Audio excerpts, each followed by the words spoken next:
And I'm going to talk a little bit about, hey, doc, talk a little about sciatica today. For those of you that don't know about me, I almost lost my life in a car accident at 19. I was slated for low back surgery to fuse my L5-S1, that's the last disc, and also my cervical disc as well.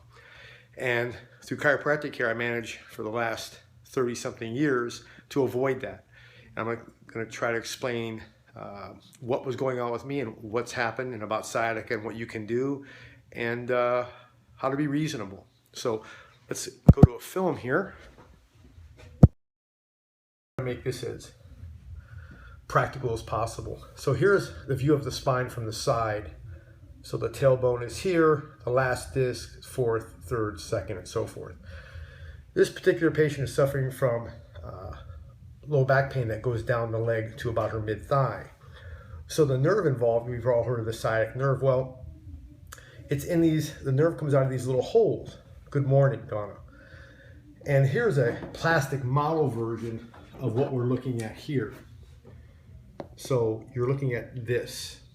So this is the vertebral body here, and then the disc material.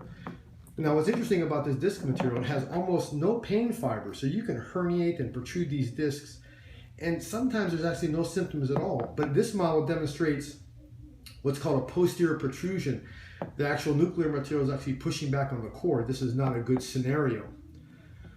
Now, what happens in a sciatic issue is you get a protrusion on the side, and it begins to not pinch the nerve, but irritate it. And Dr. Carl Jung did some research at UCLA and found that just the weight of a human hair on these anterior and posterior roots here can disrupt function, neurological function, as much as 10%. So when we get back to the animated x-ray, we can see that she's got some trouble with this disc, and this is a runner, so she's constantly pounding on that low back, which is further irritating this disc. So I recommended running in the soft sand. We adjusted her. She definitely got some relief today, but we need to change the soft tissue dynamics that are here. So for those of you that seek out chiropractic care and or other methods and you get relief but it comes back, remember you have to change the tissue dynamics that are hold the spine in place. So there's muscles on either side that begin to augment the spine. So those need to be rehabilitated properly. So if we take a look back here, we can see both hips and the spine.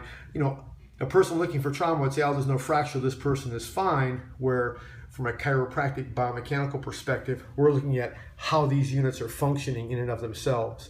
And this one is just in the most trouble. And this is a young lady in her early 20s. So this disc is having some issues, and symptoms are pain down the leg. So she did get some relief after being adjusted.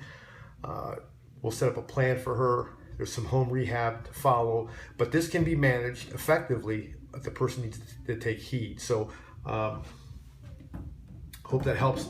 I got some questions on sciatica. So that's what's happening. And as a general rule, not every case, but as a general rule, the farther the pain travels down the leg, the more involved the protrusion is, or the herniation. And there's a huge distinction between a disc protrusion and a disc herniation. And I did a previous scope about that. Herniations are far more severe. It's actually where material has broken through the annular ring and extruding back either into the cord or into the nerve roots or even in the front, which isn't as clinically significant, but from an extruded point of view, it's a lot tougher clinically to manage, because now you've torn this material, which is gristle. Think of it as a gristly steak. You've actually torn it. So when you get an adjustment, at least in this office, and you hear a noise, what's happening is fluid is rushing into this disc material, and it's rushing it so quickly, it's converting to a gas and breaking the speed of sound, and what you're hearing is the sound barrier being broken. So it's pretty exciting stuff. But I thought for those of you that wanted to know, that this will be saved in catch.me under causes of sciatica. There's all sorts of causes, but the ones that I present here are the most common.